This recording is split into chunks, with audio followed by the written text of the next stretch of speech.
Saya bawa mushafnya, saya duduk di ruang tamu itu, di ruang tengah. Saya menghadap ke arah kiblat, saya bukalah mushaf itu. Disitulah saya bermohon kepada Allah, ya Allah, saya sudah tak akan bisa menatap ayah saya lagi. Saya tak bisa berbakti lagi dalam hidupnya. Maka mohon ya Allah, ganti bakti saya ini dengan menghafazkan Quran, dan jadikan setiap huruf dari Al-Quran yang saya hafazkan ini mengalir pahala untuk ayah saya. Mula saya menghafaz waktu itu, menangis saya, dan saya tak bisa berhenti mengucapkan Al-Quran. Setiap saya bacakan, dia datang. Saya hanya ingin 8 ayat, masuklah 10 ayat, 20 ayat, 30 ayat, dengan numbernya, dengan artinya, dengan macam-macam, tanpa bisa saya hentikan. Ya, saya berhenti, saya menangis lagi. Saya pulanglah ke pondok tu. Di pondok kita ditugaskan menghafaz 8 ayat. Saat saya diminta baca, lisan saya tak bisa berhenti. Sampai dengan 40 ayat saya baca terus, baca. Sampai Ustaz mengatakan, sudah cukup nak kamu duduk sini. Ustaz pamit keluar dulu. Kamu berikan dirilah kepada teman-teman ini. Jadi motivasi terbaik itu pada saat itu adalah bagaimana bisa kita berbakti kepada kedua orang tua. Jadi saya berikan nasihatlah kepada teman-teman ini, saudara-saudariku, anak-anak, budak-budak ataupun siapapun yang ingin menghafaz Quran, cubalah niatkan dengan niat yang baik. Kalau masih ada orang tua, ayah, ibu, bapa, ibu, ya, pakcik, pakciknya, berbaktilah pada keduanya. Sebab kalau sudah tak ada, sulit lagi kita menemukan bakti itu.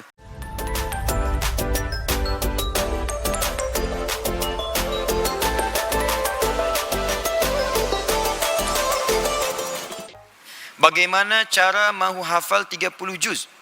Ya, berhafal lah, menghafal. Caranya begini. Ini ada Nuha 10 tahun, Masya Allah. Pertama, Nuha, saya ni sangat seronok dengan pertanyaan ni. Senang, bahagia saya. Ada anak kecil 10 tahun tanya bagaimana menghafal Quran.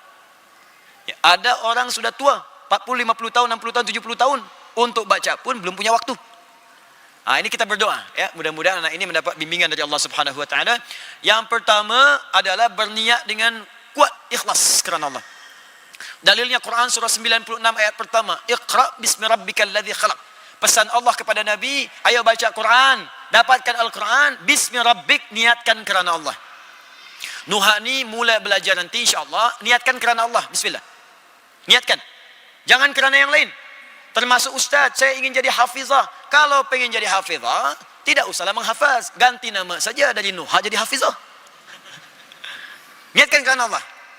Ya, yang kedua, cari guru yang baik. Cari guru yang benar. Karena Al-Quran ini mesti ada guru. Tak bisa baca Al-Quran, tak ada guru, tak bisa. Kemarin kita sudah bahaslah beri kuliah di Masjid Tuanku Mizan. Saya tuliskan 3 huruf saja, alif, lam dengan mim. Dibaca oleh 3 orang, makhrajnya bagus semua. Alif lam mim, alif lam mim. Bagus makhrajnya. Cuma saya kata, maksud saya bukan alif lam mim, maksud saya alam. Salah baca, bukan alif lam mim tapi alam. Bagaimana kita bisa tahu ini alif lam mim atau alam? Bagaimana kita bisa tahu ini majra atau majre? Bagaimana kita bisa tahu ini ana dibaca pendek atau ana dibaca panjang? Bagaimana kita bisa tahu alaihi atau alaihu? Mesti ada guru yang mengajarkan kita. Cari guru. Ustaz, kami nak temukan guru, sulitlah. Cari murattal. Sekarang banyak YouTube. Daripada tengok yang sia-sia, tak ada maknanya, tak ada guna, carilah yang baik-baik. Al-Quran banyak sekarang. Ada Syekh Al-Khusari. Itu baik tu. Ya, bermula dari Syekh Al-Khusari. Itu Syekhul Quran. Ingin cepat sikit, Syekh Abdul Rahman As-Sudais. Atau Syekh misalnya Suraim. Itu suara kalau ada rendah dikit. Syekh Mishair Rashid misalnya, boleh lah. Sila. Pilih syekh-syekh yang baik. Lihat bacaannya, ikuti. Lalu nanti ikut tahsin dengan guru-guru yang ada. 3, cari mushaf. Mushaf Uthmani. Tapi jangan pernah bertukar-tukar mushaf. Satu mushaf tu saja. Satu saja. Ya. Yang sudah dapat At-Taisir kemarin, ya silakan gunakan itu. Satu saja. Usahakan yang susunannya itu menggunakan Uthmani, satu halaman 15 baris. Satu halaman 15 baris. Kecuali yang pertama, halaman pertama Al-Baqarah 1 sampai 5. Ya, 1 sampai 5, 6 sampai 16, 17 sampai dengan 24, 25 sampai 29, 30 sampai dengan 37, 38 sampai dengan 48, demikian seterusnya. Susunannya. Yang keempat, harus punya prioritas dia. Tempatkan hafazan sebagai prioritas kita. Sebab orang kalau sudah punya prioritas, dia akan tunaikan semampu yang bisa dia lakukan. Dan yang kelima, harus ada motivation. Hadirkan motivation terbaik untuk bisa menghafaz Quran dengan baik. Saya dulu motivasi terbaiknya adalah untuk bisa berkhidmat kepada ayahanda almarhum. Saya, alhamdulillah, Allah titipkan ayah yang menurut saya baik. Dari kecil beliau mengajar di desa kami, di kampung itu, di musalla kecil. Saya selalu menyertai itu. Jadi beliau mengajar, saya tertidur di sampingnya. Sekarang kami terbaliklah, saya mengajar, beliau tertidur untuk selamanya. Kalau selesai beliau mengajar, beliau gendong saya pulang. Kadang saya sengaja, saya pura-pura tidur. Saya ingin tahu apakah ayah saya akan menggendong saya. Ternyata masih digendong pula. Dan tertawa. Saya nak tidur, ya beliau menggoda, berikan canda kepada saya. Supaya terasa bahagianya. Tanpa saya sedari, saya mau masuk pesantren, mau belajar. Beliau divonis sakit, sudah ada komplikasi di tubuhnya, tak bisa mengantar. Saya dipeluk dengan erat. Minta maaf kepada saya kerana tak mampu mengantar ke pondok. Ya, beliau menangis saya itu. Saya belum pahamlah, saya itu masih kecil. Saya berangkat kemudian ke pondok. 2 pekan, ada maklumat. Saya dipanggil nama saya. Kakak saya sedang menunggu. Lalu, ya guru tu bercakaplah saat itu. Ananda mesti pulang. Tapi tak berikan maklum kepada kami apa yang terjadi. Saya tanya kakak saya, bagaimana dengan ayah? Beliau diam saja. Ya, sampai saya di Bandung, paman saya, kalau di sini mungkin di Jakim ya. Saya tanya, belum sempat saya tanya, beliau jawab, mohon maaf barangkali Ananda Adi tak bisa melihat ayah lagi karena mungkin tiba nanti di rumah sudah dikuburkan. Ayah saya sudah meninggal, saya diberitahu oleh paman dan saya tak bisa menatapnya lagi. Pulanglah saya. Itu dari Bandung ke rumah saya itu ada kisaran 4 jam lah naik kereta. Sampai di rumah saya dapat ibu saya sudah lewat maghrib menjelang isya. Dia duduk tabah sekali. Tak menangis, tak apa, dia sambut saya. Saya peluklah beliau. Saya pun tak menangis kerana saya tak ingin membuat ibu sedih. Saya peluk di situ, saya temani tidur. Di tidur tu saya bermimpi melihat ayah saya. Mengenakan kemeja, hanya memberi isyarat saja. Besoknya saya bangun, saya buka semua tu, kamar ayah saya lihat.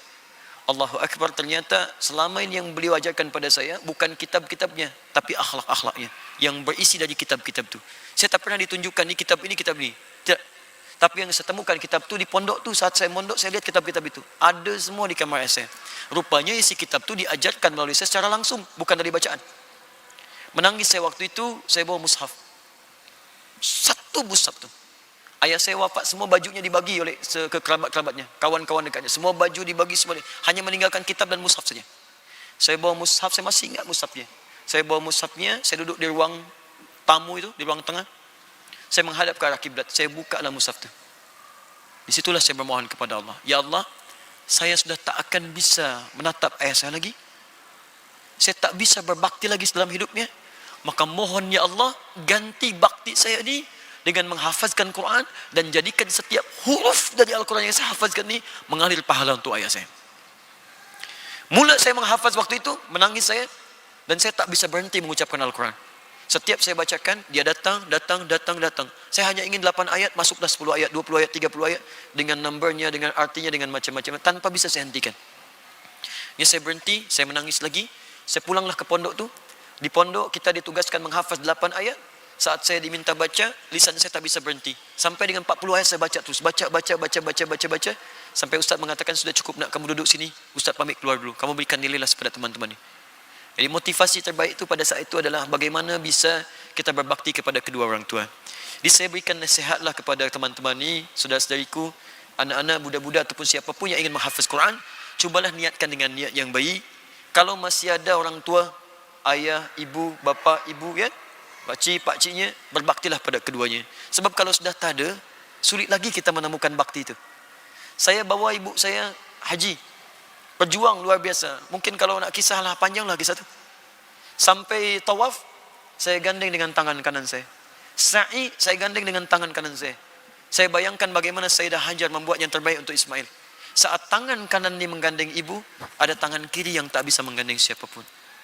Disitulah saya berdoa, ya Allah berikan kemuliaan pada saya, pada saya, pada saya. Saya berikan nasihat, kalau masih ada bapak ibu, cepat berbakti pada keduanya. Karena kalau sudah tidak ada satu di antara keduanya, tak ada lagi kesempatan yang kita bisa berikan dalam alam hidupnya, kecuali doa-doa dan amal saleh. Saya berikan nasihat kepada Nuha ni, alhamdulillah bertakwalah kepada Allah, sayangi kedua orang tua, kemudian berusaha berjuang dengan baik, insya-Allah Allah berikan kemudahan-kemudahan untuk menghafaz. Ya, saya jumpa dengan seorang anak namanya Ashraf, dihantar dia oleh dua orang tua, ayah ibunya, 3 saudaranya. Ya, Habib Abdurrahman As-Sudais, kemudian yang kedua 3 Fatur Rahman, yang keempat Uwais Al-Qarni, masih kecil dia 2 bulan saja. Ya, masih ditimbang, dia datang dengan datuknya pula, kakek neneknya, opa omanya datang semua. Ya, apa yang mau disampaikan? Allahu Akbar, peran ibundanya mendidik dia menghafazkan Quran, ingin dicek Quran sampai hafaz Quran 7 tahun tu, hafaz Quran dengan numbernya, dengan maknanya, dengan topiknya, temanya. Dan kami uji tes dia. Saya utus seorang santri coba tes anak ini. Saat dites dia diberikan soalan, baca ayat. Diberikan ayat tentang neraka, menangis air matanya. Anak 7 tahun baca ayat tentang neraka, menangis air matanya. Keluar air mata, menangis dia. Ya, nah itu sudah banyak Pak, tuan-puan. Anak-anak budak-budak kecil hafaz Quran. 4 tahun, 5 tahun ada yang buta mata, lumpuh otak hafaz Quran. Dan ketika ditanya, luar biasa ajib jawabannya. Kenapa menghafaz Quran? Supaya saya punya bekal pulang menghadap Allah. Tuan-puan diberi 40 tahun, 50 tahun, mata sehat, otak sehat, semua fisik sehat. Tapi belum punya waktu hanya sekedar untuk membaca. Apa tak malu menghadap Allah nanti saat kita berpulang?